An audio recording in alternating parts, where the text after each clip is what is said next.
the little blue teapot, and the shiny silver one, a tale of warmth and growth. The aroma of freshly baked bread hung heavy in the air of the small town.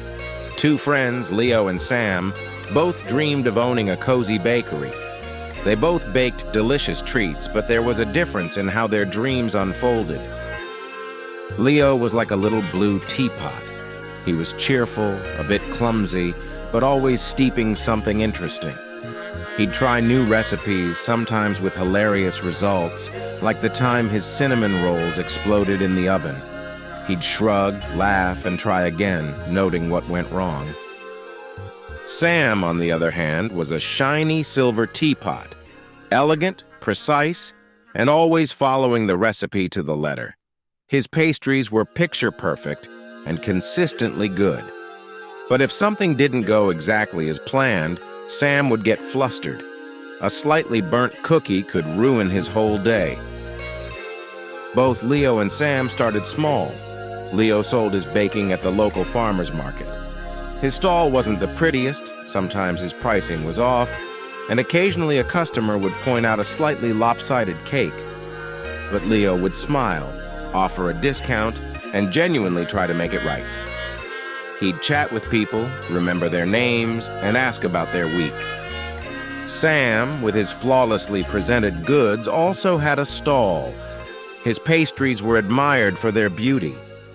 But Sam often stood behind his table, a little aloof, worried about whether his display was perfect or if someone might criticize his techniques. Years passed. Leo's little market stall blossomed. He learned from every burnt batch and every piece of feedback.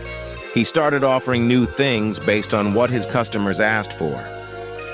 Sam stayed pretty much the same.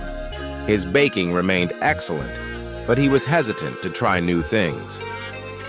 When a new bakery opened in town with more trendy offerings, Sam felt a pang of worry. Instead of thinking about how he could adapt or offer something unique, he became more anxious, focusing on what he didn't have. One afternoon, Leo saw Sam looking glum at his market stall. He walked over, a warm loaf of his famous sourdough bread in hand. "Hey, Sam, how's it going?" Leo asked, his usual cheerful tone ringing out. Sam sighed. "It's all right, Leo, but this new place, they have all these fancy croissants and colorful macarons. My regular customers are starting to try them." Leo nodded understandingly. "Yeah, their stuff looks good, but you know what? Your apple pie is still the best in town. Mrs. Peterson told me just this morning."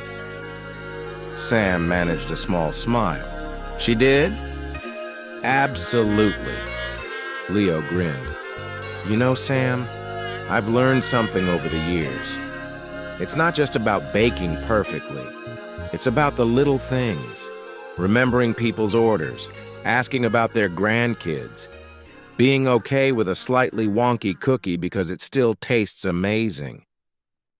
Leo tapped his chest. "It's about connecting with people, and it's about not being afraid to try new things, even if you mess up sometimes. Those messes teach you the best lessons." Sam looked at Leo, at his bustling stall filled with smiling customers. He realized Leo wasn't necessarily a more skilled baker, but he had a different approach. He was open, adaptable, and focused on the people, not just the perfection. Inspired by Leo's words, Sam decided to try something new. He started offering a daily special, something a little different from his usual menu.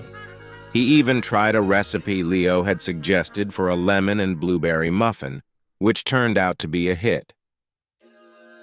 It wasn't a dramatic overnight change, but slowly, Sam started to enjoy his work more. He still aimed for excellence, but he loosened his grip on absolute perfection. He realized that a friendly smile and a genuine connection could make a slightly less than perfect pastry taste even sweeter.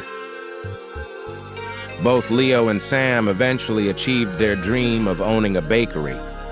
Leo's was a bustling, slightly chaotic place filled with laughter and the comforting aroma of familiar favorites and exciting new creations.